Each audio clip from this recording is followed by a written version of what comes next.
त्यांनी वारंवार माझ्याविषयीचे खोटे नाटे विधान करून या ठिकाणी मला छळण्याचा त्रास देण्याचा प्रयत्न केला आणि त्यामुळे माझी समाजामध्ये बदनामी झाली आणि ठिकाणून मला त्या बदनामीकारक अशा स्वरूपाचे फोनही आले। मागच्या कालखंडामध्ये मी हृदयविकाराने आजारी असतानाही त्या ठिकाणी मी हृदयविकाराने आजारी नाही, निव्वळ सहानुभूती मिळवण्याच्या दृष्टिकोनातून हे सारं करत आहेत आणि कोर्टाच्या बचावासाठी, कोर्टामध्ये जाण्याच्या बचावासाठी तुम्ही हे सारं करताय, तशा स्वरूपाचे आरोप त्यांनी माझ्यावर अनेक आरोप लावले। त्याचबरोबरला माझ्या मुलाच्या मृत्यूविषयी अनेकदा संशयास्पद अशा स्वरूपाचं वक्तव्य केले आणि वारंवार असे वक्तव्य केल्यामुळे समाजामध्ये सातत्यानं माझी बदनामी झाली आणि त्यामुळे आज न्यायालयामध्ये आमचे ॲडव्होकेट अतुल आपले हरुण देवरेजी आणि अतुल सूर्यवंशी या दोघांनीही माझ्या माध्यमातून एक फौजदारी स्वरूपाचा 599 499 500 अशा स्वरूपाचा फौजदारी गुन्हा दाखल केलेला आहे। तसेच 100 रुपयाचा नुकसान भरपाईचा, आपल्या 1 रुपयाच्या नुकसान भरपाईचा दावाही दाखल केला।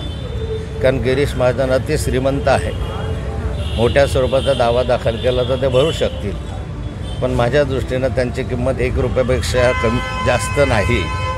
मागे म्हणतात ना की एक धेल्याची किंमत राहिलेली नाही, तसं न्यायालयामध्ये मी 1 रुपयाच्या अब्रू नुकसान भरपाईचा दावा या ठिकाणी सिव्हिल मॅटर म्हणून दाखल केलेला आहे। मला वाटतं की या संदर्भामध्ये आता गिरीश भाऊंनी न्यायालयामध्ये येऊन सत्यता काय आहे ते सांगावं। त्यांनी वारंवार माझ्याविषयीचे खोटे नाटे विधान करून या ठिकाणी मला छळण्याचा त्रास देण्याचा प्रयत्न केला आणि त्यामुळे माझी समाजामध्ये बदनामी झाली आणि ठिकाणून मला त्या बदनामीकारक अशा स्वरूपाचे फोनही आले। मागच्या कालखंडामध्ये मी हृदयविकाराने आजारी असतानाही त्या ठिकाणी मी हृदयविकाराने आजारी नाही, निव्वळ सहानुभूती मिळवण्याच्या दृष्टिकोनातून हे सारं करत आहेत आणि कोर्टाच्या बचावासाठी, कोर्टामध्ये जाण्याच्या बचावासाठी तुम्ही हे सारं करताय, तशा स्वरूपाचे आरोप त्यांनी माझ्यावर अनेक आरोप लावले।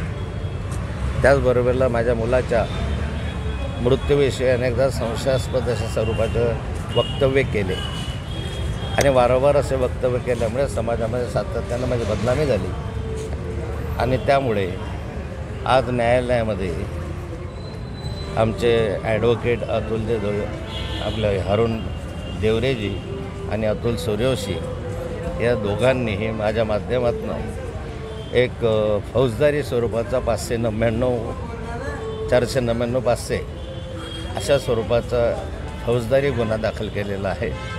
तसेच 100 रुपयाचा नुकसान भरपाईचा, आपल्या 1 रुपयाच्या नुकसान भरपाईचा दावाही दाखल केला। कारण गिरीश महाजन अति श्रीमंत आहे, मोठ्या स्वरूपाचा दावा दाखल केला तर ते भरू शकतील, पण माझ्या दृष्टीनं त्यांची किंमत 1 रुपयापेक्षा जास्त नाही। मागे म्हणतात ना की एक धेल्याची किंमत राहिलेली नाही, तसं न्यायालयामध्ये मी 1 रुपयाच्या अब्रू नुकसान भरपाईचा दावा या ठिकाणी सिव्हिल मॅटर म्हणून दाखल केलेला आहे। मला वाटतं की या संदर्भामध्ये आता गिरीश भाऊंनी न्यायालयामध्ये येऊन सत्यता काय आहे ते सांगावं।